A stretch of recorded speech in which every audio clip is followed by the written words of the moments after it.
Tes, tes. Terdengar keras suara Pak Bima. Terima kasih, Pak.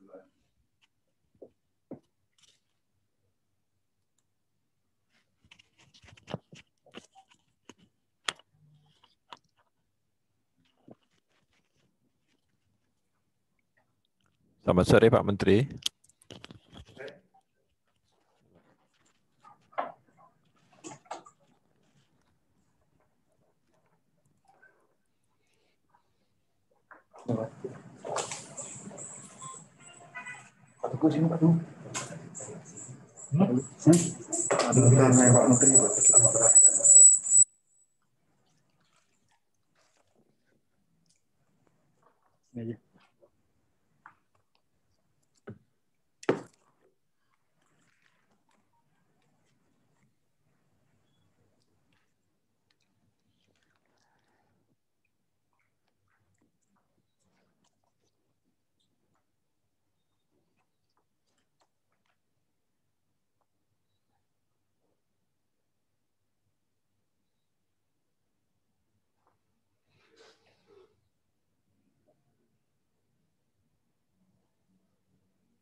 Yeah.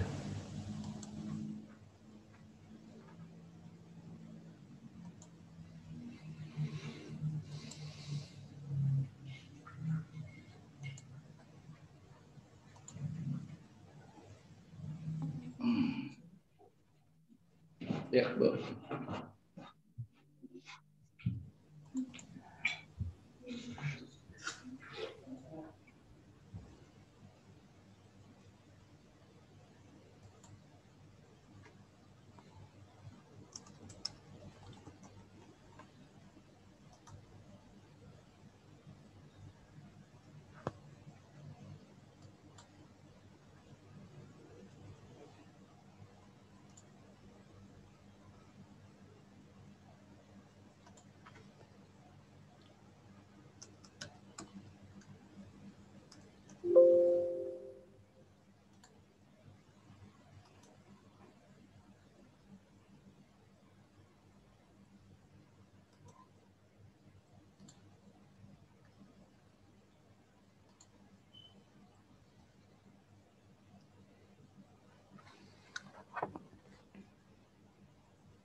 Ya. Salam dulu. Langsung ya.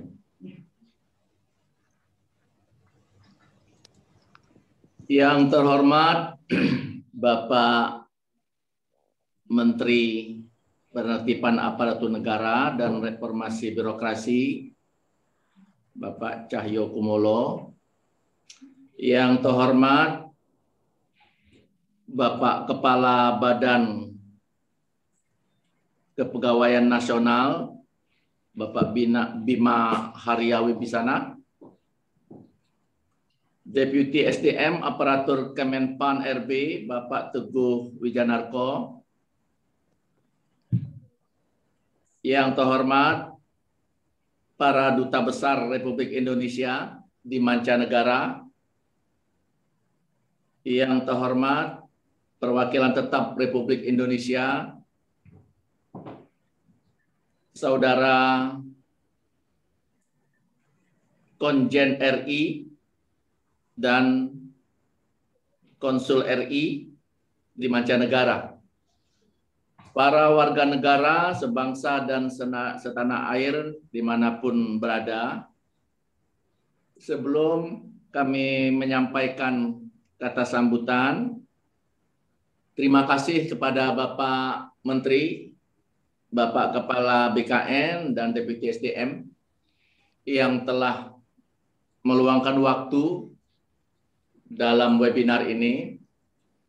Webinar ini dimaksudkan adalah tatap muka langsung Bapak Menteri dan Bapak Kepala BKN kepada seluruh jajaran KBRI yang berjumlah 131 di seluruh dunia, terdiri dari 93 KBRI, 31 KJRI, 3 PTRI, dan 4 KRI, serta ratusan ribu warga negara Indonesia yang berada di luar negeri, yang kami yakin dan percaya webinar ini sangat bermanfaat bagi warga negara Indonesia dan keluarga yang ada di luar negeri untuk mengambil kesempatan atau memanfaatkan kesempatan dalam rangka kebijakan pemerintah menerima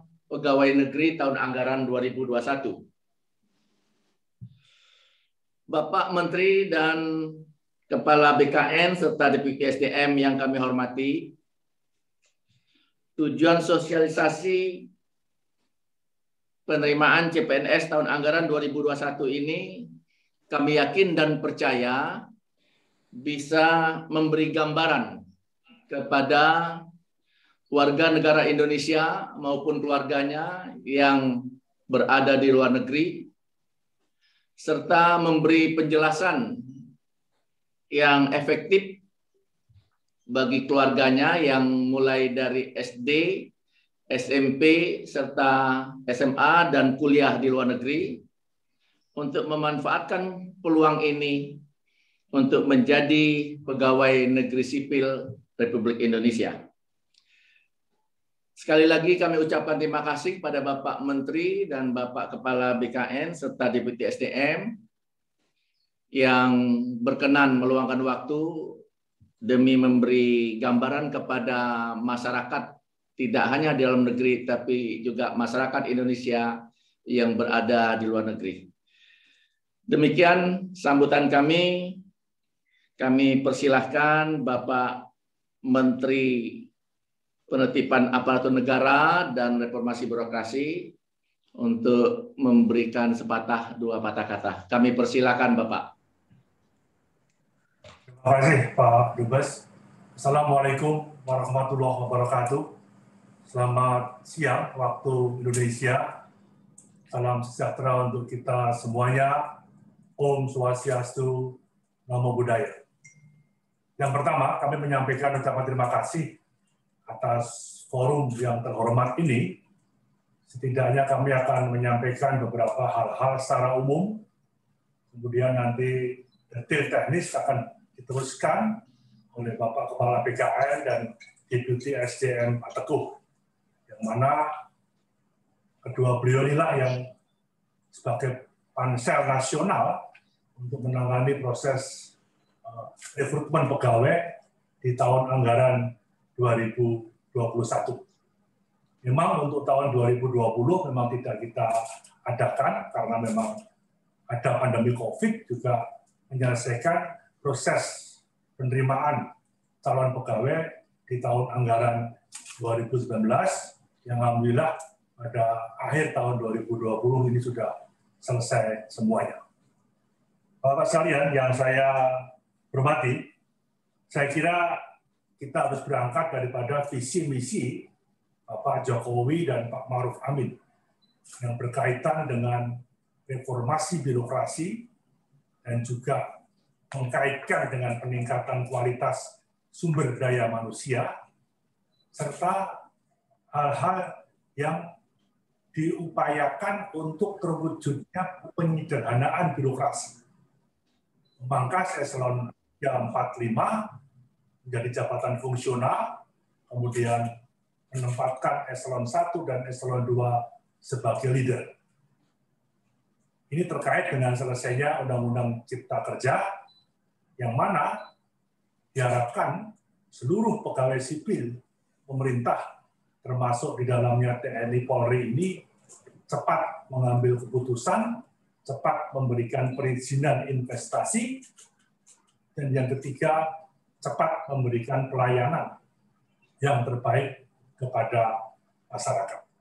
Tentunya yang kita targetkan pertengahan tahun ini selesai, menyederhanakan birokrasi di eselon 3, 4, 5, selanjutnya akan disusun mekanisme dan tata kelola dalam kerangka peningkatan kualitas sumber daya manusia, membangun kolaborasi yang ada di lembaga-lembaga fungsional, termasuk mekanisme-mekanisme kerja dan pengambilan keputusan yang saya kira ini harus disesuaikan dalam kerangka percepatan.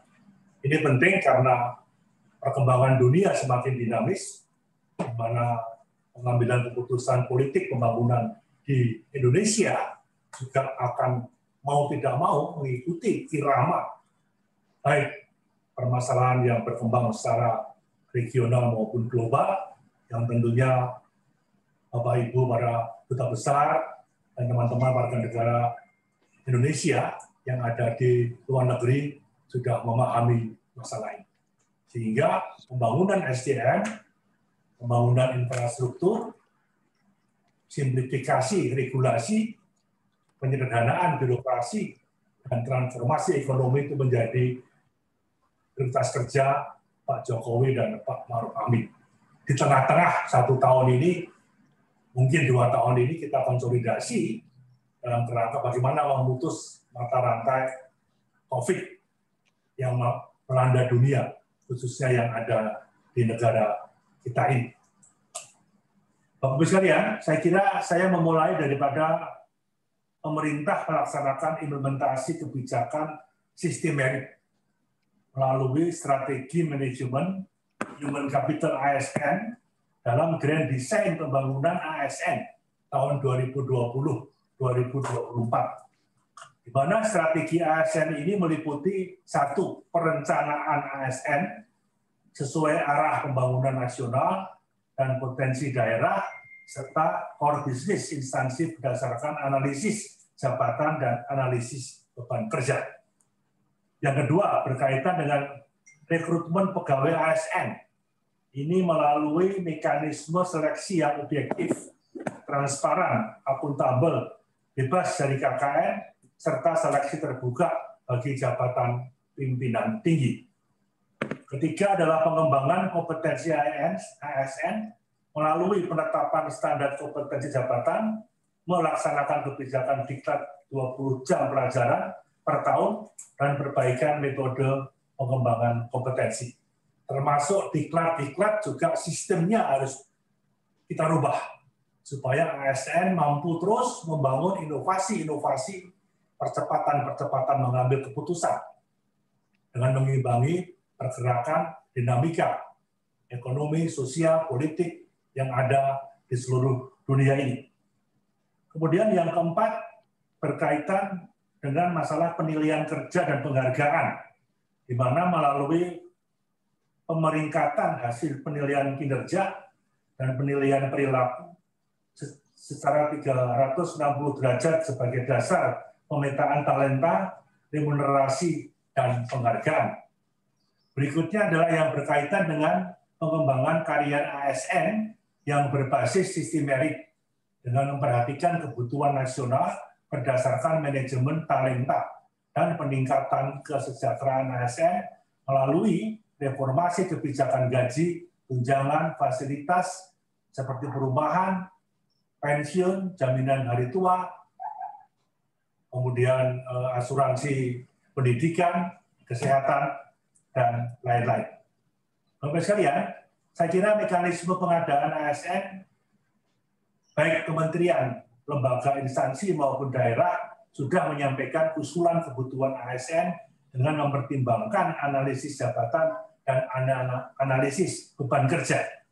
Kementerian PAN-RB menetapkan kebutuhan ASN nasional dengan mempertimbangkan masukan dari Menteri Keuangan yang punya dana, berapa alokasinya, dan Kepala BKN.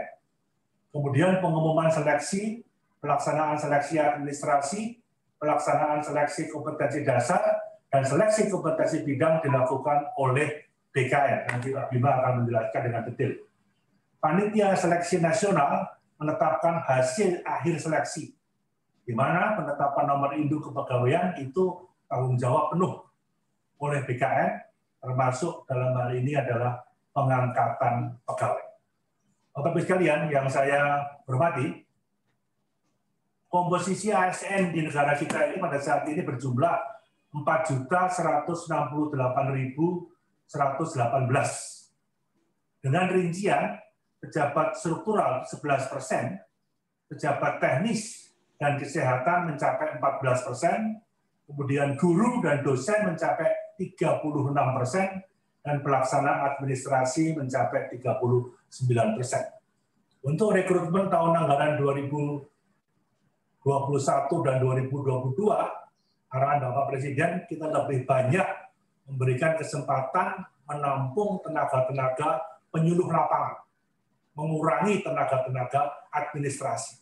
Itu yang diinginkan oleh Bapak Presiden, sehingga ASN bisa langsung beradaptasi dengan masyarakat, mengetahui apa yang menjadi kebutuhan keperluan masyarakat, dan nanti akan bisa diambilkan keputusan dari proses-proses turun ke lapangan itu dengan baik. Bapak Ibu sekalian yang saya hormati, untuk tahun anggaran 2021 memang 1 juta itu diperuntukkan untuk P3K guru. Karena kebutuhan guru sesuatu hal yang sangat-sangat mendesak. Karena kita ingin memangkas 1,6 juta tenaga ASN kita yang itu tenaga administrasi. Kemudian yang 300.000 adalah sesuai kebutuhan kementerian lembaga untuk jabatan-jabatan tertentu. Kalau dulu sesuai keinginan kementerian lembaga, instansi, dan Pemda, sekarang dirubah polanya sesuai kebutuhan. Sehingga untuk tahun ini ada 1,3 juta. Apabila tidak mencapai 1,3 juta, tentunya sisanya nanti akan dialokasikan untuk penerimaan CPNS di tahun anggaran 2022. Ini saya kira secara prinsip-prinsip yang ingin kami sampaikan, bahwa kebutuhan ASN 2021 kemungkinan mencapai 1.275.387 formasi, di mana pemerintah pusat dengan jumlah kebutuhan 83.669 formasi, jumlah rencana penetapan adalah 69.864 formasi. Dengan rincian 61.126 formasi untuk 56 kementerian lembaga dan sebanyak 8.555 formasi untuk 8 sekolah kedinasan. Saya kira dalam kaitan ini pemerintah daerah juga punya kebutuhan, baik pemerintah daerah provinsi maupun kota kabupaten.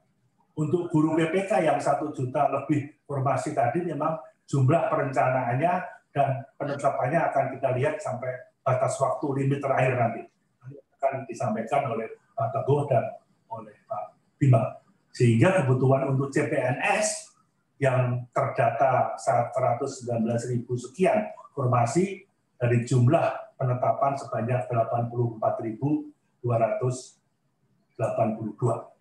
Kemudian tahun 2021 itu pemerintah pusat mengalokasikan berkaitan dengan dosen, penyuluh KB, penjaga tahanan, analisis perkara peradilan, pemeriksa, perawat, analisis hukum pertanahan, jaksa, dokter, statistik, peralatan komputer, peralatan barang bukti, pengawas farmasi kesehatan, penyuluh perikanan, dan perencana.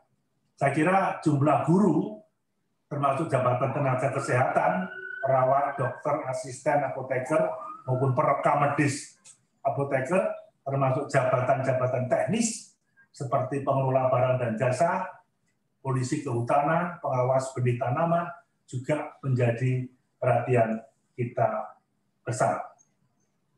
Di samping itu juga pendaftaran seleksi sekolah kedinasan itu dilakukan tanggal 9 April 2021 hingga 30 April 2021. Ini tidak dipungut biaya. Karena banyak sekali mulai IPDN, mulai BIN, mulai Badan Cyber, mulai Perhubungan, ini banyak sekolah-sekolah dalam konteks untuk sekolah-sekolah kedinasan. Kemudian pendaftaran itu melalui sistem seleksi calon ASN, di mana BKN sebagai leadingnya yang nanti akan dijelaskan detail oleh Pak Bima. Tahun ini Pan RB bersama BKN masih belum menentukan lokasi seleksi yang diadakan.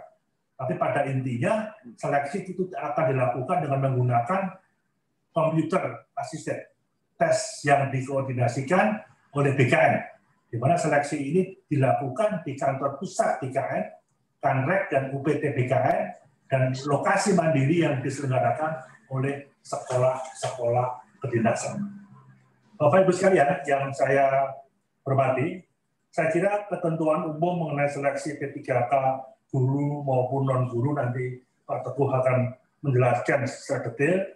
Kemudian jenis formasi pengadaan PNS dan P3K non-guru. Di pemerintah pusat kami juga akan mempertimbangkan putra-putri lulusan terbaik dengan jumlah minimal 10%. Kemudian penyandang disabilitas minimal 2%. Diaspora juga sesuai kebutuhan.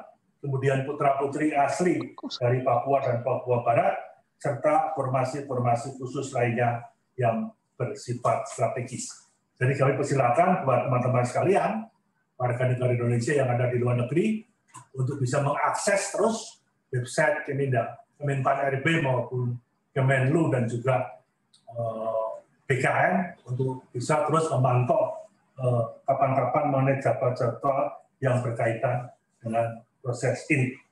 Bapak Ibu sekalian yang saya hormati, saya kira ini secara umum yang ingin kami sampaikan, bahwa ada dokumen-dokumen yang perlu segera disiapkan oleh para peserta seleksi PNS maupun P3K non-guru, ya seperti pas foto, tanda kartu penduduk, kartu keluarga, ijazah, maupun berbagai hal-hal yang lain.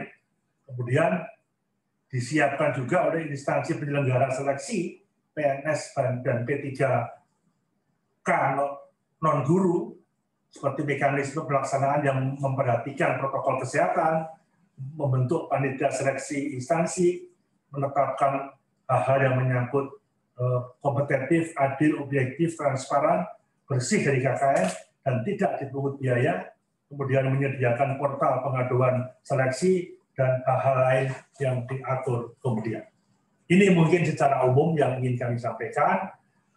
Program pemerintah di tengah-tengah pandemi COVID, kita masih bisa melalui Menteri Keuangan menyisihkan anggaran untuk bisa merekrut 1.300.000 P3K guru dan CPNS. Mudah-mudahan ini akan bisa memenuhi harapan, memenuhi kebutuhan kementerian, lembaga, instansi, dan pemerintah daerah. Dengan disiplin protokol kesehatan yang ada, tentunya dengan pelaksanaan program kerja di rumah, program kerja di kantor, kemudian efektivitas kita juga akan membentuk sebuah model atau mekanisme tata kerja yang penting. ASN itu harus sehat, ASN itu harus tetap produktif bekerja di kementerian, lembaga, instansi, dan pemerintah daerah, dan tetap menerapkan disiplin protokol kesehatan yang ada. Mungkin demikian Pak Dubes, secara umum yang ingin kami sampaikan. Mohon izin akan ditambah detail sebelum Pak Bima oleh Deputi SDM kami, Pak Teguh. Terima kasih atas kesempatan yang diberikan kepada Kemenpan RB dan BKN untuk bisa langsung sharing terhadap masalah-masalah yang berkaitan dengan penerimaan CPNS di tahun anggaran 2021 yang memang terbatas karena anggaran kita difokuskan untuk infrastruktur kesehatan dan untuk pelayanan publik serta subsidi-subsidi sosial untuk stimulus perekonomian kita di masa pandemi COVID ini, termasuk pengadaan vaksin yang ditargetkan tahun ini selesai untuk seluruh warga negara Indonesia. Saya kira ini yang dapat kami sampaikan. Selamat bertugas pada Bapak Ibu sekalian, para duta besar dengan segenap stafnya yang ada yang mengikuti acara ini. Semoga acara ini ada manfaat bagi kita bersama. Sekian, terima kasih. Wassalamualaikum warahmatullahi wabarakatuh. Om Santi Santi. Semoga ada manfaat untuk kita bersama menyongsong peningkatan kualitas sumber daya manusia, termasuk penataan program-program komisional kita yang mana harus berkolaborasi, termasuk penataan kantornya. Mungkin di luar negeri sudah tren, tapi kita ingin mencoba terus kita belajar di negara yang terdekat, Singapura, Korea Selatan, ada beberapa negara di Eropa, ada negara di Saudi Arabia, yang saya kira banyak contoh-contoh yang ingin kita coba, sehingga reformasi secara total yang menjadi agenda Bapak Presiden untuk 5 tahun ke depan ini akan bisa tuntas, insya Allah akhir tahun depan ini akan sudah bisa selesai. Tinggal tiap tahun ini penataan pelembagaan instansi dengan penataan SDM yang berkualitas, yang smart, yang tentunya memahami IT dan terus memacu inovasi-inovasi yang ada. Saya persilakan, mohon izin pada Pak Teguh untuk melanjutkan tambahan-tambahan informasi sebelumnya nanti akan diselesaikan detail masukan-masukan dari Bapak Kepala BKN. Sekian, terima kasih Pak Dubes. Terima kasih Bapak Menteri Pendayagunaan Aparatur Negara dan Reformasi Birokrasi, Bapak Cahyokumolo, yang begitu komprehensif dapat memberikan informasi kepada kami selaku perwakilan Republik Indonesia yang berada di luar negeri. Dan sebelum mungkin dilanjutkan oleh Bapak Deputi Sumber Daya Manusia, kami persilahkan kepada Bapak Kepala Badan Kepegawaian Negara, Bapak Bima Arya Wibisana, untuk menyampaikan sambutannya atau penjelasannya. Kami persilakan, Pak. Izin Pak Dubes, mungkin Pak Deputi SDM dulu, karena itu polisinya. Saya akan menjelaskan nanti teknis pelaksanaannya. Oke, terima kasih Bapak. Kami persilahkan Bapak Deputi SDM mungkin akan menindaklanjuti sebagaimana yang disampaikan oleh Bapak Menteri tadi. Kami persilahkan. Baik. Assalamualaikum warahmatullahi wabarakatuh. Yang saya hormati Pak Menteri Pan-RB, Pak Dubes dan Pak Bima, serta para peserta webinar ini barangkali. Saya ingin hanya menambahkan sedikit. Yang kecilnya memang dari sana ya. Sedikit paparan terkait dengan tambahan informasi yang sudah dijelaskan secara detail oleh Pak Menteri. Barangkali pada dasarnya adalah pada tahun ini kita melakukan pengadaan pegawai meliputi tiga jalur gitu ya. Yang pertama adalah melalui sekolah kedinasan, yang kedua adalah guru P3K, dan yang ketiga adalah PNS dan P3K non-guru. Di dalamnya ada formasi khusus. Nah, untuk sekolah kedinasan, barangkali kita akan mulai pada tahun ini adalah bulan April, pendaftarannya tanggal 9 April, jadi mulai hari ini sampai dengan tanggal 30 April yang lalu. Jadi tanggal 30 April nanti. Ini juga sudah mulai disebarkan ke semua instansi pemerintah surat edarannya. Mungkin nanti sebentar lagi akan dibuka pengumuman untuk pendaftaran ini. Sekolah kedinasan pada dasarnya adalah sekolah-sekolah yang dirancang oleh instansi pemerintah tertentu yang memiliki kekhususan tertentu, sehingga kompetensi yang dibutuhkan oleh lulusan sekolah kedinasan ini nanti langsung bisa bekerja di instansi pemerintah. Pada saat ini ada beberapa instansi pemerintah yang sudah mengusulkan,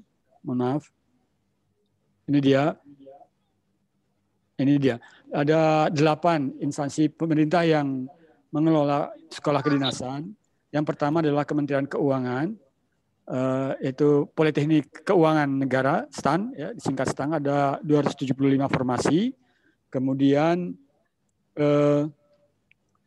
Institut Pemerintahan Dalam Negeri, IPDN, sejumlah 1.164 formasi. Kemudian BIN, ya, Sekolah Tinggi Intelijen Negara, ada 250 formasi. Kemudian Politeknik Cyber dan Sandi Negara, ada 100 formasi. Kemudian Politeknik Statistika, 600 formasi.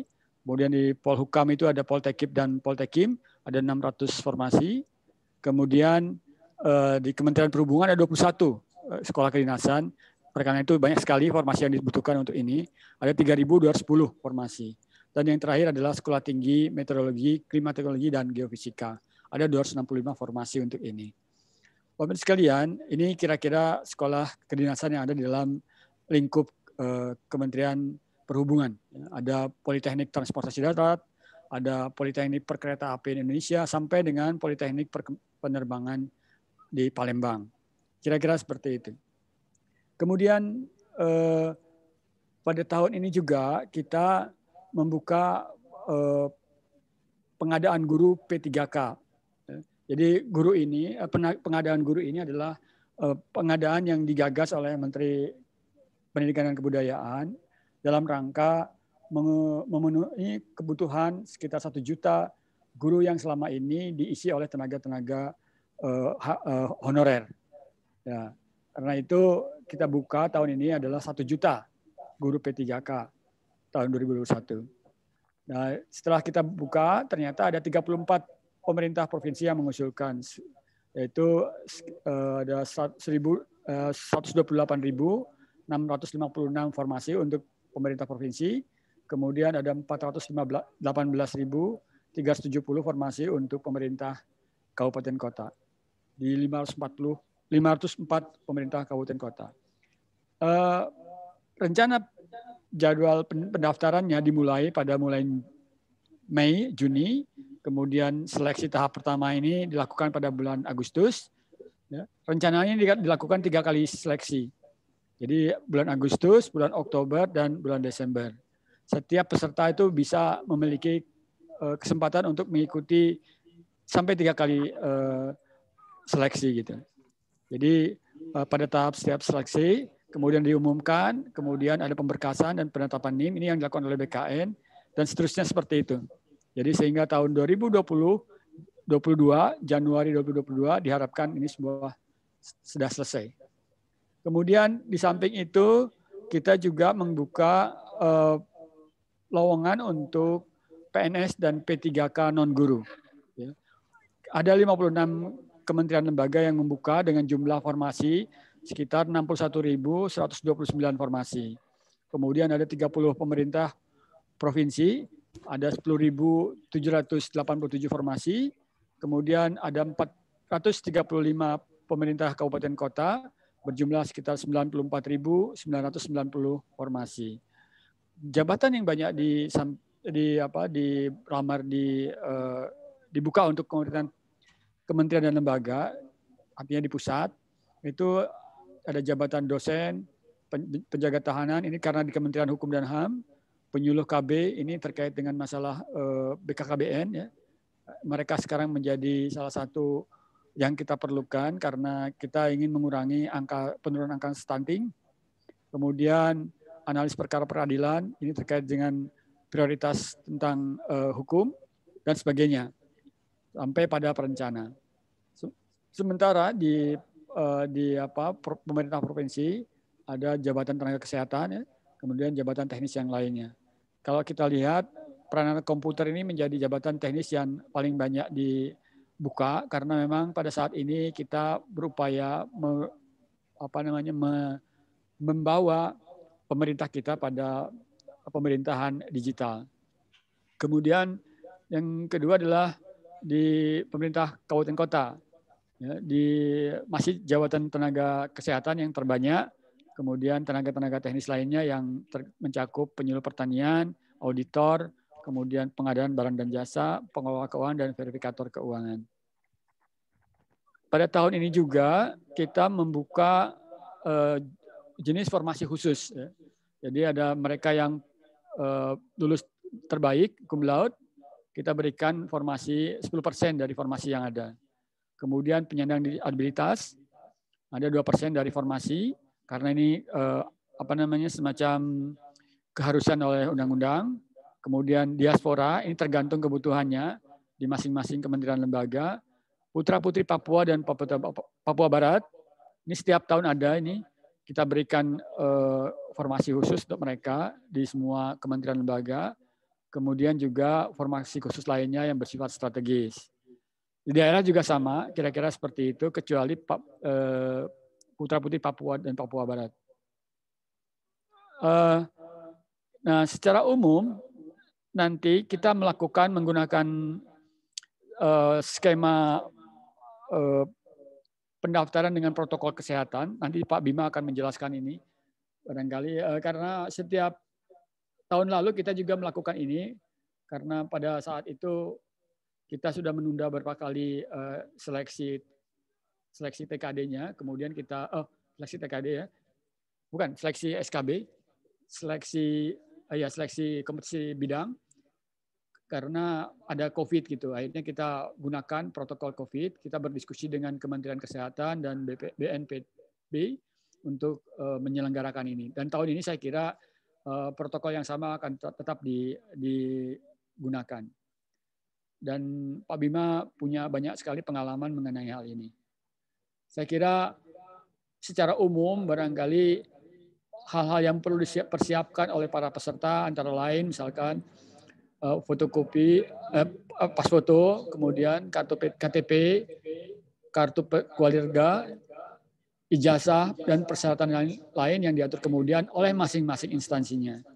Tetapi di lain pihak, instansi juga harus mempersiapkan mekanisme pelaksanaan yang memperhatikan protokol kesehatan, membentuk panitia seleksi, menerapkan prinsip-prinsip kompetitif, adil, objektif, transparan, bersih dari KKN, dan tidak dipungut biaya. Yang saya jelaskan lagi dan jelas di sini tidak dipungut biaya. Karena sekarang sudah berkeliaran calo-calo yang menawarkan jasanya, padahal sebenarnya ini kita sistem ini sudah katakanlah sudah berlaku sangat transparan, bersih dari KKN. Kemudian kita juga akan menyediakan portal pengaduan untuk seleksi dan hal-hal lain yang akan kita atur kemudian. Semuanya ini sebenarnya sudah kita lakukan kerjasama dengan BKN, dengan masing-masing kementerian, lembaga untuk memperlancar proses seleksi CPNS dan P3K, baik guru maupun non-guru. Untuk guru, barangkali kita bekerja sama dengan Kementerian Pendidikan dan Kebudayaan. Nanti kita akan lakukan tesnya dengan menggunakan fasilitas UNBK hampir di seluruh daerah, tetapi belum kita tentukan karena kita masih mengukur jumlahnya dan sebarannya seperti apa. Barangkali itu yang bisa kami sampaikan, tambahan dari apa yang sudah disampaikan oleh Pak Menteri. Mungkin nanti akan dilengkapi lebih lengkap lagi oleh Pak Bima. Lebih kurangnya mohon maaf. Assalamualaikum warahmatullahi wabarakatuh.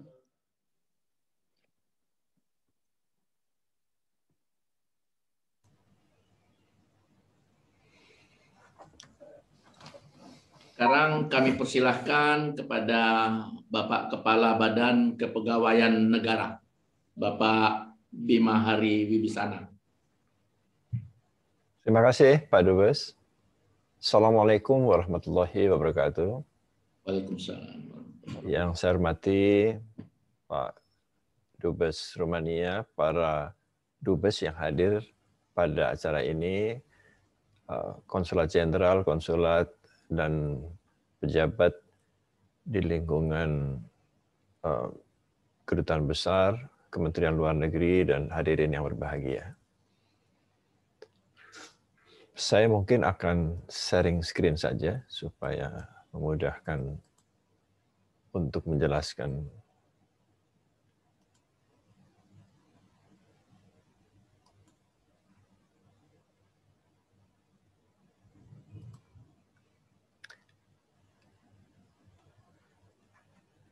Yang pertama mungkin saya ingin menjelaskan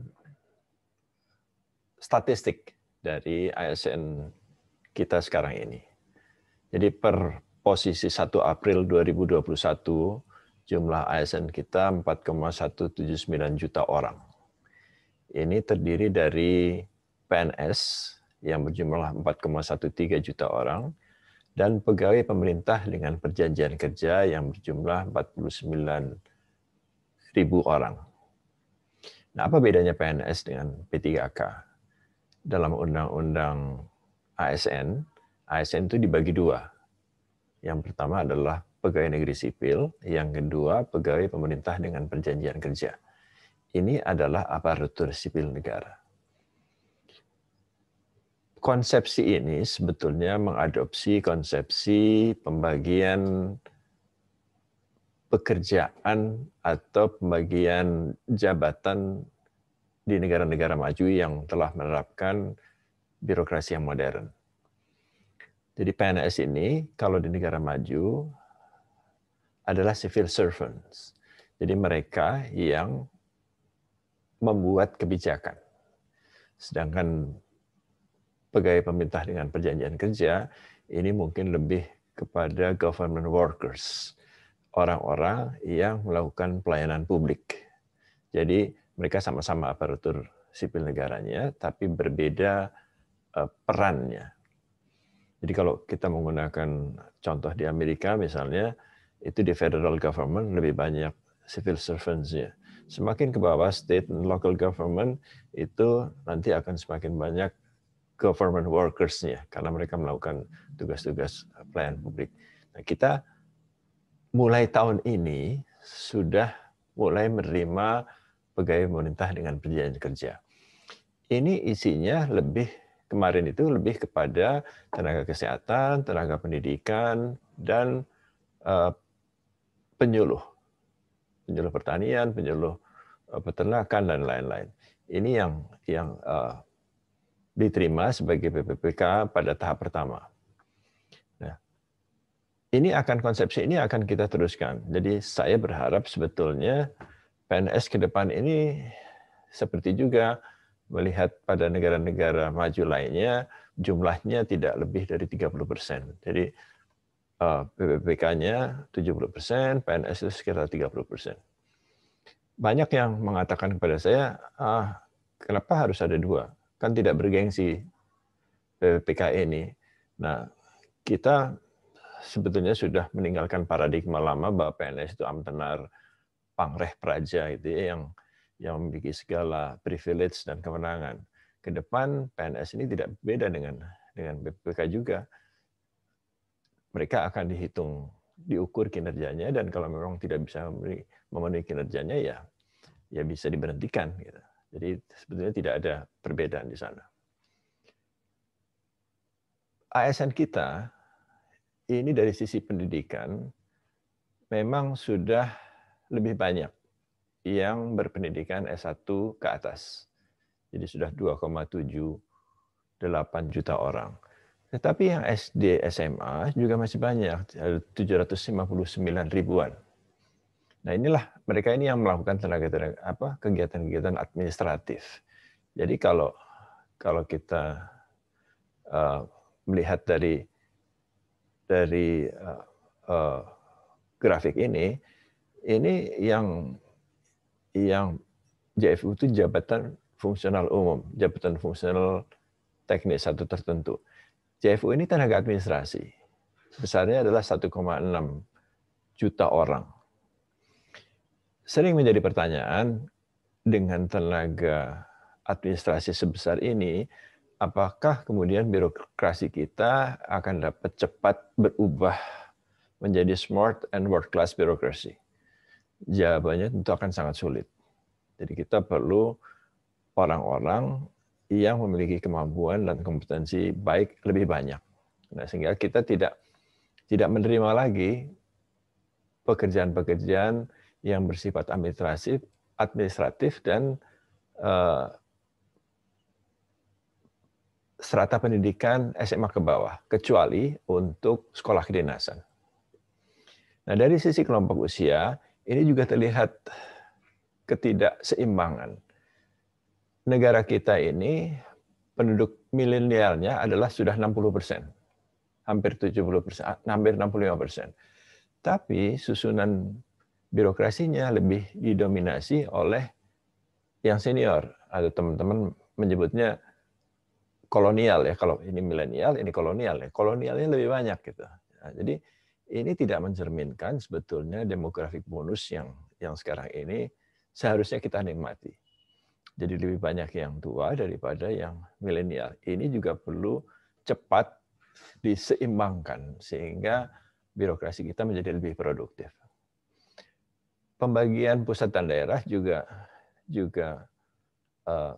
dapat dilihat dalam grafik pie diagram ini, untuk pusat 23% dan untuk daerah 77%. Ini sebenarnya karena banyak pekerjaan-pekerjaan yang harusnya sudah dilimpahkan ke daerah masih dipegang pusat karena tingkat kompetensi SDM di daerah masih belum memadai. Jadi untuk pekerjaan-pekerjaan yang membutuhkan quality assurance harus dilakukan dengan baik, itu masih banyak daerah yang belum mampu. Jadi masih banyak koordinasi dan quality assurance yang dilakukan di pusat yang seharusnya sudah bisa diberikan ke daerah, tapi mungkin karena kompetensinya tidak ada di daerah itu tidak dilakukan dengan baik. Nah, jadi ini posisi per 1 April 2021. Kemudian dalam 10 tahun terakhir ini, PNS kita menurun, terutama sejak 2015. Jadi kalau kita lihat dari 2015, ini turun terus karena penerimaan pegawai sangat terbatas, walaupun masih ada, tetapi yang pensiun lebih besar, karena struktur kohort daripada ASN kita lebih banyak yang tua. Gitu. Jadi yang pensiun, kalau boleh kembali sebentar ke sini, yang pensiun dalam waktu 5-10 tahun ini hampir 40%. Nah ini yang membuat kita harus berhati-hati membuat perencanaan sumber daya manusia karena kompetensi dan para pejabatnya ada di pada usia ini.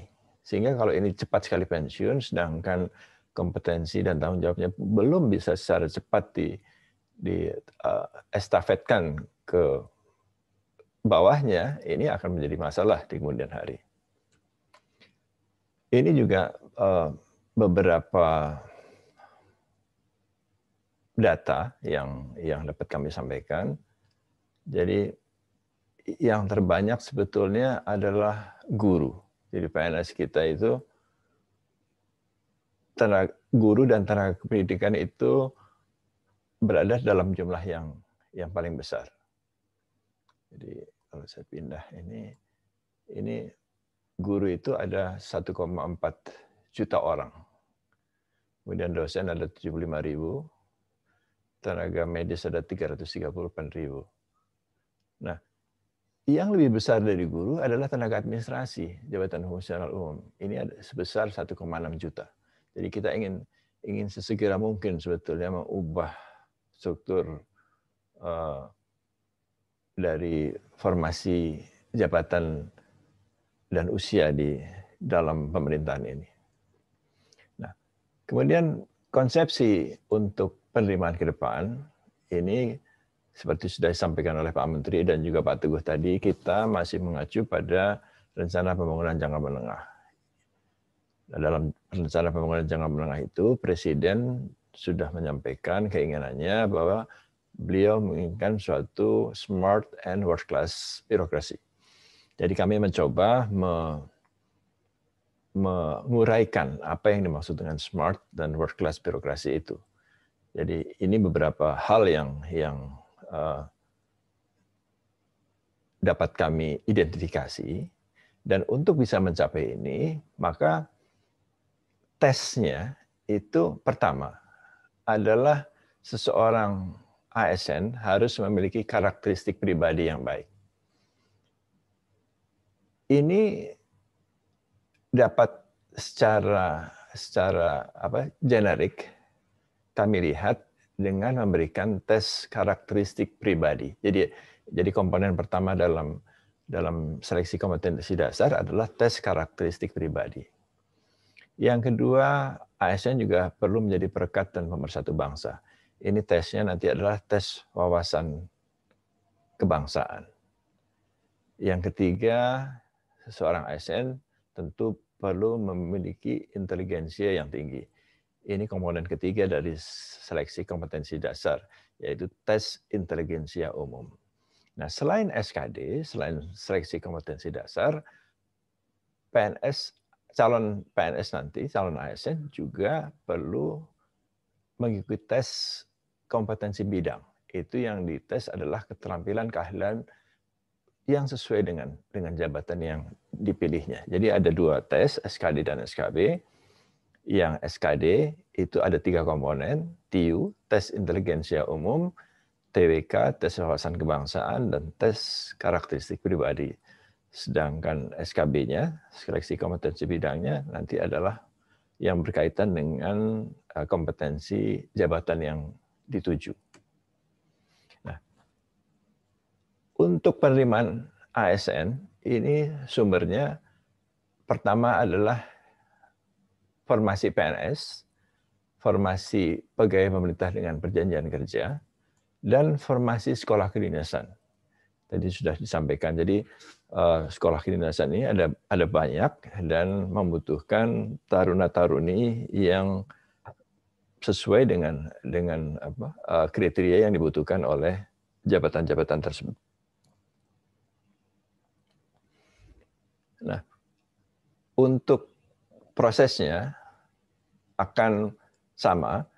Jadi baik itu CPNS, P3K maupun taruna sekolah pendidikan kedinasan akan melakukan proses seleksi dengan menggunakan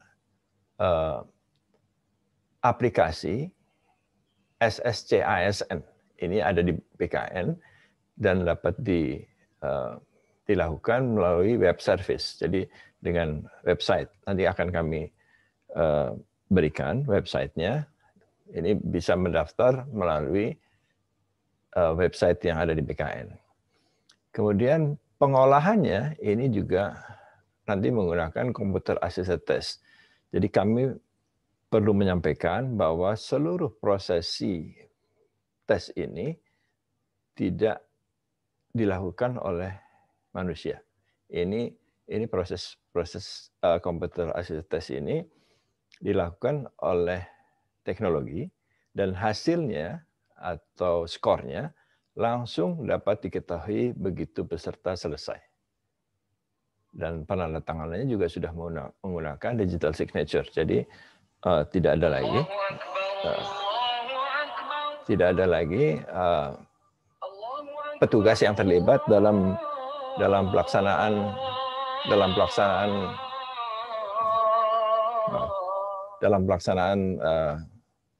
tes ini, kecuali mungkin seleksi administrasinya, karena itu masih harus dicek terlebih dahulu oleh petugas dari instansi masing-masing, karena yang membuat persyaratan administrasi nanti adalah instansi masing-masing.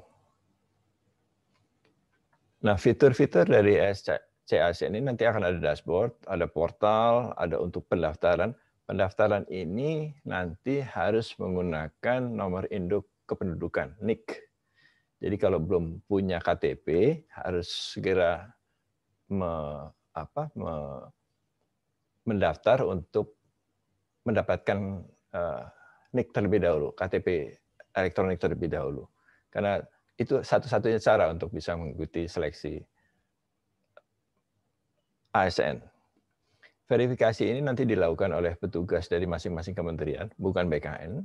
BKN hanya menyiapkan fasilitas dan aplikasinya, dan yang melakukan verifikasi nanti ini adalah petugas dari masing-masing kementerian, lembaga, maupun pemerintah daerah. Jadi sudah disampaikan oleh Pak Teguh beberapa hal yang harus disiapkan oleh instansi agar bisa melakukan ini dengan cepat. Nah, di dalam portal SSCASN ini selalu terus dikembangkan sehingga peserta dapat melihat formasi-formasi apa yang sesuai dengan latar belakang pendidikan apa yang dia minati. Jadi tidak perlu harus masuk ke website masing-masing kementerian, tapi langsung di portal SCASN seorang peserta bisa mensimulasikan kira-kira formasi apa yang tersedia dan seberapa besar probabilitasnya untuk dia bisa diterima, karena mungkin kompetisinya untuk instansi tertentu sangat tinggi. Kementerian Luar Negeri ini adalah salah satu yang tinggi kompetisinya. Pengumumannya juga dilakukan dengan langsung dengan website, dan skor untuk CAT-nya juga langsung bisa dilihat di YouTube streaming. Nah, untuk menggunakan SSC ASN ini peserta membutuhkan nomor induk kepegawaian, nomor induk kependudukan. Maaf. Jadi dari nomor induk kependudukan ini mereka baru bisa mendaftar, karena kita nanti sistem ini akan mengecek apakah nomor induk kependudukan itu valid. Dan ini bekerja sama dengan Dirjen Dukcapil untuk mengakses data NIK. Nah, kemudian untuk teman-teman yang sudah memiliki ijazah, kalau ijazahnya sudah terdaftar dari database di Kementerian Pendidikan dan Kebudayaan, itu sebetulnya hanya tinggal mengisi nomor ijazahnya. Jadi sebetulnya sistemnya sudah didesain hanya mengisi nomor ijazahnya, tidak perlu mendownload ijazah itu. Akan tetapi kalau ternyata nomor ijazahnya belum ada dalam database, padahal mereka sudah menerima ijazahnya, itu bisa saja kemudian mereka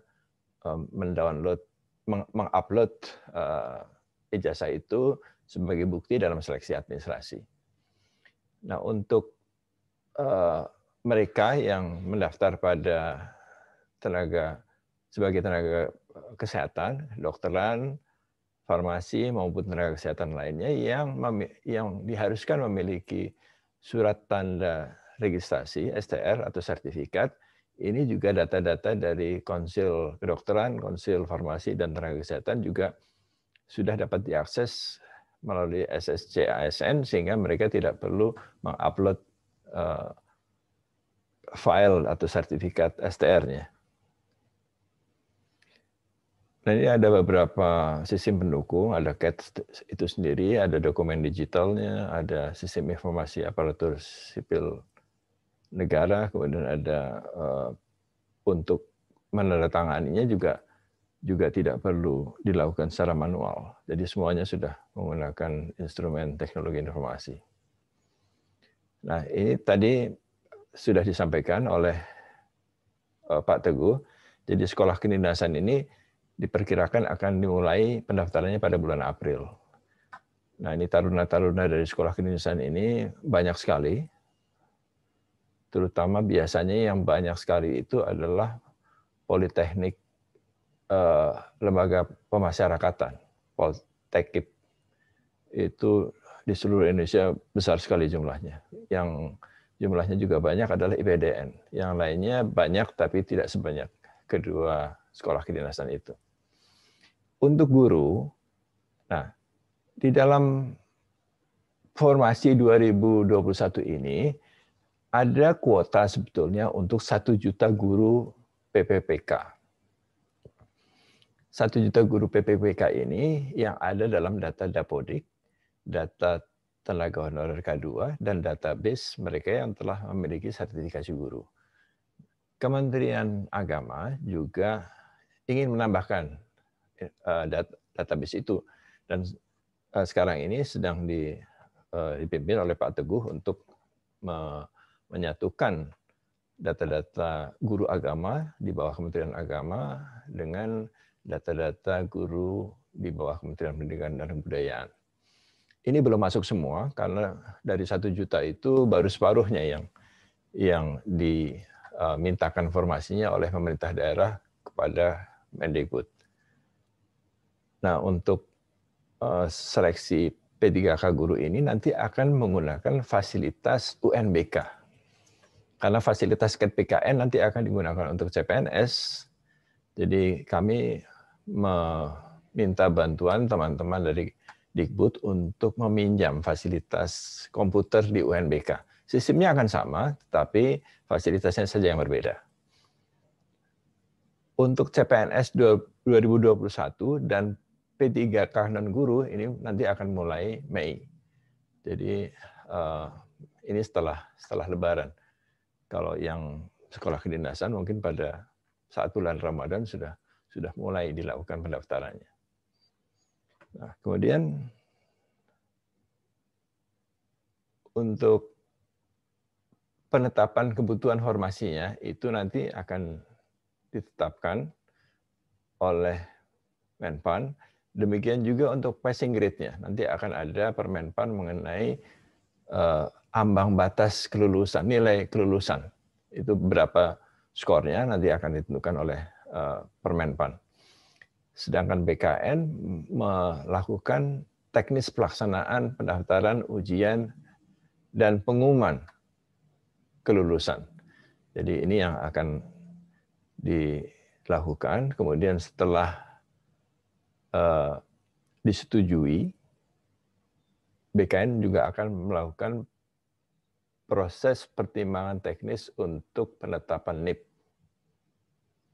Ini yang mungkin dalam 1 tahun ini akan begitu banyak waktu yang digunakan untuk seleksi ASN ini, karena ini menjadi rekor Indonesia sebetulnya.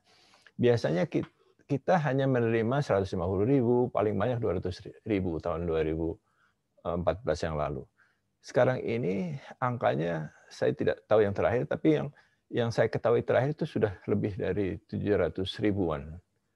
Nah, padahal kuotanya ada 1,3 juta orang. Jadi kalau kuota itu terpenuhi, nanti ini akan menjadi rekor Indonesia, mungkin juga dunia untuk penerimaan pegawai negeri. Ini beberapa sekolah kedinasan yang tadi juga sudah disampaikan oleh Pak Teguh. Ada banyak sekolah kedinasan yang ikut.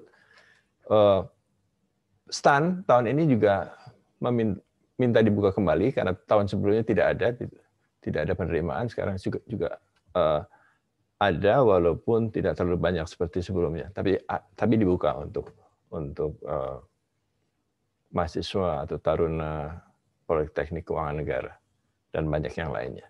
Yang paling banyak itu di Kementerian Perhubungan, karena mereka memiliki banyak sekali sekolah kedinasan untuk berbagai sektor transportasi.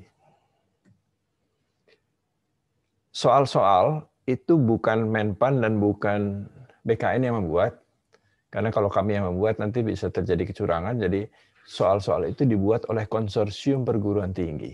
Jadi kami hanya menerima soal. Soal itu diberikan kepada Menpan, kemudian diserahkan kepada Badan Siber dan Sandi Negara untuk dienkripsi. Baru kemudian diserahkan ke BKN. Jadi BKN sama sekali tidak tahu isi soal itu apa, jawabannya apa, karena sudah terenkripsi. Ini untuk menjamin bahwa prosesnya memang betul-betul akuntabel.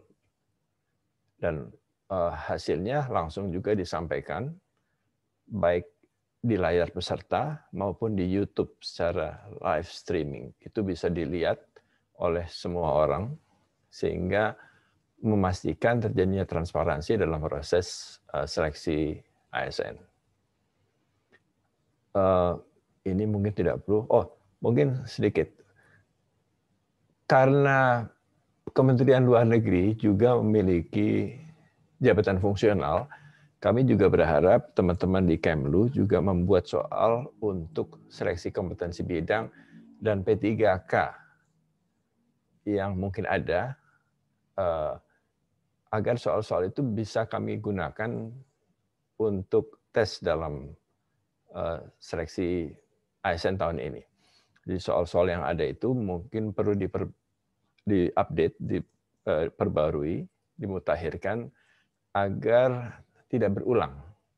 Nah, kami membutuhkan soal-soal baru dari semua kementerian dan instansi yang menjadi instansi pembina jabatan fungsional.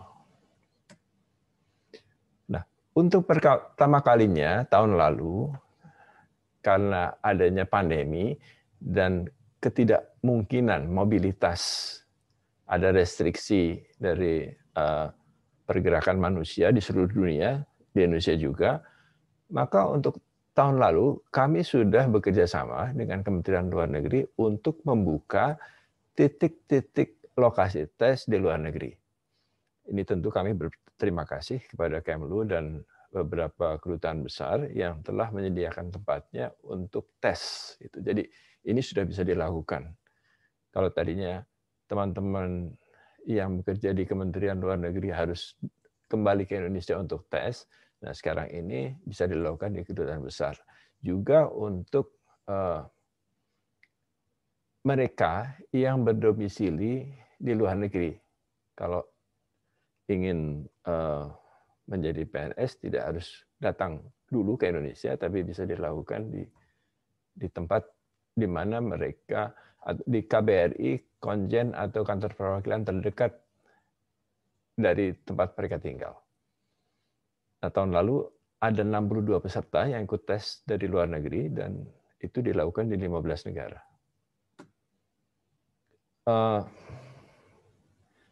Yang sekarang ini sedang kami kembangkan adalah menggunakan face recognition. Di setiap komputer tentu ada kameranya, itu akan kami gunakan untuk mencegah terjadinya kecurangan dan perjokian. Jadi sistemnya terus kami perbaiki sehingga akuntabilitas dan transparansi semakin dapat ditingkatkan. Nah, ini beberapa hal yang menjadi SOP dan sudah disepakati oleh Satgas COVID. Jadi protokol kesehatan ini harus secara ketat dilakukan. Bahkan untuk tahun lalu pun, bagi mereka yang positif COVID atau gejala, itu tetap diperbolehkan mengikuti tes. Jadi bukan hanya yang sehat saja, tapi juga yang temperaturnya tinggi atau bahkan positif, itu kami tetap memperbolehkan dengan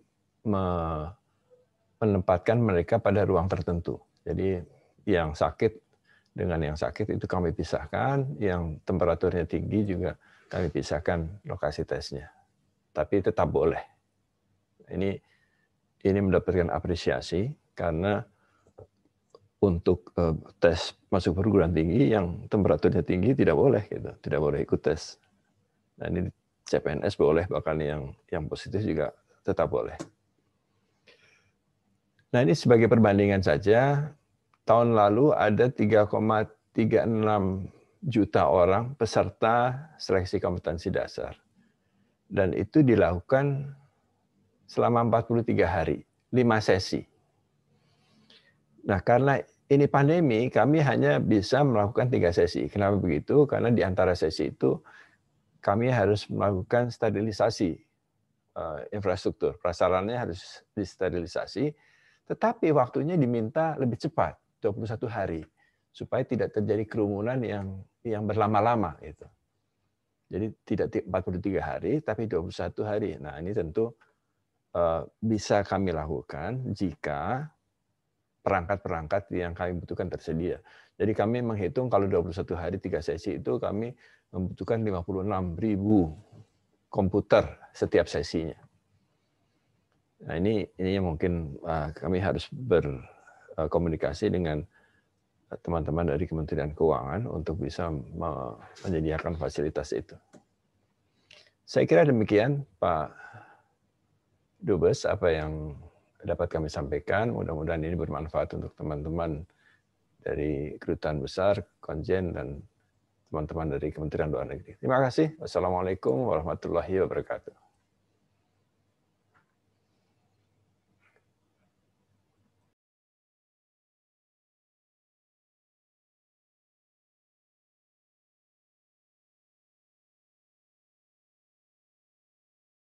Saya kembalikan ke Pak Dubes lagi. Dengan penjelasan dari para narasumber kita, tapi kita tidak membuka untuk tanya jawab interaktif. Silahkan mungkin diketik saja.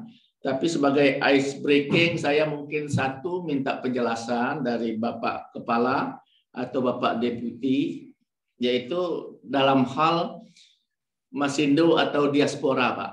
Karena kita lihat bahwa kenyataannya banyak anak-anak kita atau yang tadi Bapak Kepala BKN mengatakan milenial ini yang mereka itu dilahirkan oleh orang tuanya itu di luar negeri. Tapi dalam status kewarganegaraan mereka tetap mempertahankan sebagai warga negara Indonesia. Apakah dia ikut kewarganegaraan bapaknya atau ibunya, tetap dia ingin menjadi warga negara Indonesia. Tapi yang bersangkutan ini mulai dari TK sekolahnya, SD, SMP, SMA, sampai kuliah mereka itu berada di luar negeri. Sehingga mungkin mereka tidak mempunyai KTP yang seperti Bapak sampaikan tadi. Bagaimana untuk mengakomodir keinginan daripada Masindo ini, Pak? Yang mereka ingin tetap menjadi pengabdi atau menjadi pegawai negeri sipil untuk Indonesia. Mungkin kami persilahkan, Pak.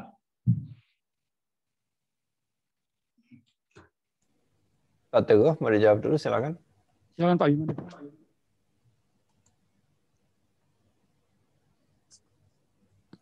Silakan Pak Bima. Oke. Kenapa dibutuhkan NIP? Karena kami harus memastikan bahwa calon ASN itu adalah berkewarganegaraan Indonesia. Jadi itu syarat untuk menjadi ASN adalah dia seorang warga negara Indonesia. Jadi NIK adalah salah satu yang paling umum yang bisa digunakan untuk memastikan bahwa yang bersangkutan adalah warga negara Indonesia. Apakah ada cara selain itu? Nah, ini yang mungkin kita bisa diskusikan dalam forum ini. Apakah bisa saja mungkin menggunakan, saya tidak tahu apakah kedutaan besar diberikan kewenangan untuk memberikan identifikasi kependudukan bila seorang belum memiliki KTP. Ini yang saya tidak begitu tahu pasti, tapi kalau itu ada, mungkin saja bisa kita gunakan. Tetapi yang kami perlukan di sini adalah kami perlu bisa mengakses informasi itu secara virtual atau secara database. Jadi kalau harus ditelepon satu-satu mungkin akan terlalu lama, dan mungkin karena yang memeriksa itu adalah nanti instansi masing-masing, mereka bisa saja membuat suatu kriteria administrasi yang mungkin tidak selalu sama dengan apa yang menjadi kebijakan secara umum gitu ya. Jadi misalnya katakanlah di Permenpan misalnya akreditasi perguruan tingginya minimum C, tapi banyak sekali kementerian yang saya nggak mau C, saya maunya B atau A gitu. Itu boleh saja mereka lakukan itu. Nah ini juga nanti tentu akan menjadi pertimbangan-pertimbangan bagi kami. Kalau misalnya dalam diskusi ini, nanti kami juga akan berdiskusi dengan teman-teman Kementerian Luar Negeri, apakah ada tanda pengenal atau identifikasi yang bukan NIK yang bisa menunjukkan bahwa yang bersangkutan memang warga negara Indonesia. Saya kira itu Pak Dubes, mungkin ada tambahan Pak Teguh. Ya, kalau secara umum kali begini Pak, kalau yang bersangkutan masuk melalui skema diaspora, maka sebenarnya persyaratan-persyaratan itu bisa disusulkan kemudian yang bersangkutan lulus, begitu. Tapi kalau dia masuk umum, lulusan anak-anak kita di luar negeri masuk ke formasi umum, maka dia yang berlaku adalah persyaratan-persyaratan umum yang ada di kita, gitu. Jadi artinya NIK dan sebagainya barangkali perlu punya gitu. Tetapi saya sependapat dengan Pak Bima bahwa warga negara kita di luar negeri pun sebenarnya memiliki hak untuk memperoleh NIK karena mereka mempertahankan kewarganegaraan Indonesianya gitu. Sehingga mereka memiliki NIK gitu. Saya kira demikian tambahan dari saya. Terima kasih Bapak. Mungkin yang selama ini kita lakukan apabila dari diaspora atau Masindo itu dia tetap mempertahankan kewarganegaraan Indonesianya, yaitu dari paspor, Pak. Dari paspor yang diterbitkan.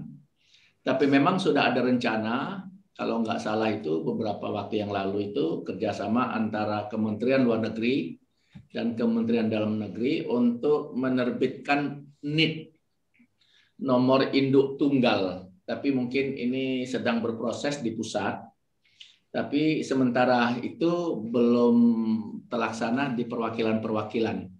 Jadi untuk menunjukkan bahwa seorang anak ini atau lulusan perguruan tinggi yang ada di luar negeri ini, ya mereka melihat kewarganegaraannya itu dari pasportnya, Pak. Dari pasportnya. Mungkin ini yang perlu kami informasikan kepada Bapak Kepala BKN maupun Deputi SDM. Mungkin sebagai masukan. Terus ada beberapa pertanyaan Pak dari peserta, ini yang mungkin kami bisa bacakan. Dari Saudara Rion, mohon tanya, bagaimana solusi bagi lulusan luar negeri yang mengikuti program integratif S2 dan S3 tanpa memiliki ijazah S2? Terima kasih Pak. Untuk ijazah, ini tergantung dari formasi yang dibuka. Misalnya yang dibuka adalah S2, tentu mereka kementerian instansi itu akan menanyakan ijazah yang S2-nya. Tapi misalnya yang dimiliki adalah ijazah S3 tanpa S2, ini biasanya tergantung dari masing-masing instansi. Jadi ada yang tidak mau kalau S3 karena misalnya ini formasinya hanya S2. Kalau S2 masuk itu berarti dia pangkatnya nanti 3A 2 tahun. Tapi kalau yang diterima S3 ini nanti pangkatnya langsung 3B gitu. Jadi ini juga tergantung dari formasi yang ada di masing-masing instansi. Jadi apakah mereka memiliki formasi itu atau tidak, itu nanti akan sangat menentukan apakah mereka akan bisa mengakomodasi ijazah integratif atau tidak. Gitu.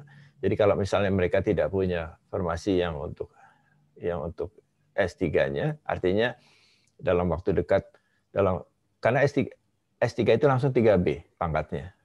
Sedangkan yang dibutuhkan adalah 3A misalnya.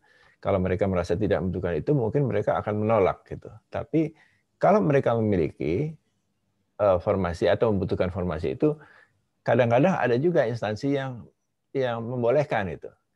S3 kan lebih bagus dari S2 gitu. Ada yang juga membolehkan. Atau ada yang D3 tetapi yang mendaftarnya dengan ijazah S1 gitu. Nah, ini biasanya nanti akan ada rapat pansel untuk menentukan, pansel itu panitia seleksi untuk menentukan apakah perbedaan-perbedaan atau diskrepansi dari persyaratan dengan apa yang disampaikan itu dapat disetujui atau tidak. Nanti diskrepansi data itu nanti akan dikumpulkan jadi satu, kemudian akan ada pansel untuk menentukan apakah itu bisa dilakukan atau tidak. Karena ini sangat tergantung dari formasi yang dimiliki oleh masing-masing kementerian. Pak Teguh mau menambahkan? Cukup, Pak. Terima kasih. Mungkin yang terakhir untuk Bapak Kepala BKN dan Deputi SDM, karena waktu sudah cukup panjang kita berdiskusi dalam webinar ini, dan kami yakin juga Bapak-Bapak masih mempunyai pekerjaan lain. Ini yang mungkin esensial juga, Pak. Ada pertanyaan, bagaimana penyetaraan ijazah di Kemendikbud? Apakah mungkin Bapak bisa memberikan informasi, Pak? Mungkin yang tadi yang saya katakan, mereka ini lulusan SD, SMP, SMA, sampai kuliah di luar negeri. Apakah juga ini bermasalah untuk penyetaraannya ijazah mereka ini dengan Kemendikbud kita, Pak? Terima kasih. Jadi kalau untuk BKN sebetulnya ijazah itu bisa validasi oleh atas pendidikan di KBRI atau di Konjen. Itu sebetulnya cukup untuk kami gitu ya. Tapi ada beberapa instansi juga yang kadang-kadang insist bahwa itu harus ada surat pengesahan dari dikti. Nah ini juga nanti mungkin bisa kami diskusikan dengan teman-teman di kementerian bahwa sebetulnya kalau diaspora cukup dengan surat dari atas pendidikan, karena waktu saya sekolah di Amerika itu juga cukup sebetulnya. Ketika saya minta di KBRI Washington DC, kemudian dicap oleh atas pendidikan, dan itu juga laku gitu untuk dinyatakan sebagai sah dan sesuai dengan apa yang dibutuhkan. Jadi saya kira tidak ada masalahnya sebetulnya dari sisi BKN kalau teman-teman yang mendaftar dari luar negeri itu sudah memiliki ijazah yang telah dinyatakan sah oleh atas pendidikan di KBRI atau di Konjen. Saya kira begitu. Silakan Pak Teguh kalau Anda mau. Sebenarnya kita ingin pada dasarnya kita ingin mempermudah pendaftaran ini, Pak. Berbagai aspek yang terkait dengan persyaratan, kalaupun dia masuk di akal, saya kira kita bicarakan di pansel, kemudian kita putuskan di situ. Apakah hal-hal seperti yang Pak Bima sampaikan itu cukup, atau memang diperlukan bukti-bukti lain begitu. Nah, saya kira karena kita punya keinginan untuk menarik diaspora kembali ke Indonesia untuk berkarya di pemerintahan, barangkali kita mencoba juga untuk melakukan upaya-upaya mempermudah itu secara administratif barangkali ya. Tapi dengan tetap menjaga akuntabilitas dan transparansi serta bebas dari KKN tadi. Saya kira demikian tambahan dari saya. Bapak Menteri Pendayagunaan Aparatur Negara dan Reformasi Birokrasi, Bapak Cahyokumolo, Bapak Kepala Badan Kepegawaian Negara, Bapak Bima Arya Wibisana, Bapak Deputi Sumber Daya Manusia, Aparatur Kemenpan dan RB, Bapak Teguh Wijanarko, dan para duta besar serta Masindo yang berada di mancanegara. Saya kira dengan webinar dan sosialisasi yang disampaikan oleh bapak-bapak tersebut bisa menjadi pengetahuan buat para Masindo untuk percaya diri dan semakin mempunyai keinginan untuk menjadi pegawai sipil negara untuk tahun anggaran 2021. Terima kasih Bapak Menteri, Bapak Kepala BKN, dan Bapak Deputi atas penjelasan dan arahannya. Mudah-mudahan ini bermanfaat buat kami yang berada di luar negeri. Selamat siang. Wassalamualaikum warahmatullahi wabarakatuh. Waalaikumsalam. Terima kasih Pak Dubes, para dubes yang lain, dan masyarakat Indonesia. Terima kasih semua. Terima kasih. Assalamualaikum warahmatullahi wabarakatuh. Mohon pamit Pak Dubes. Terima kasih. Assalamualaikum Pak Bima. Izin meninggalkan ruangan.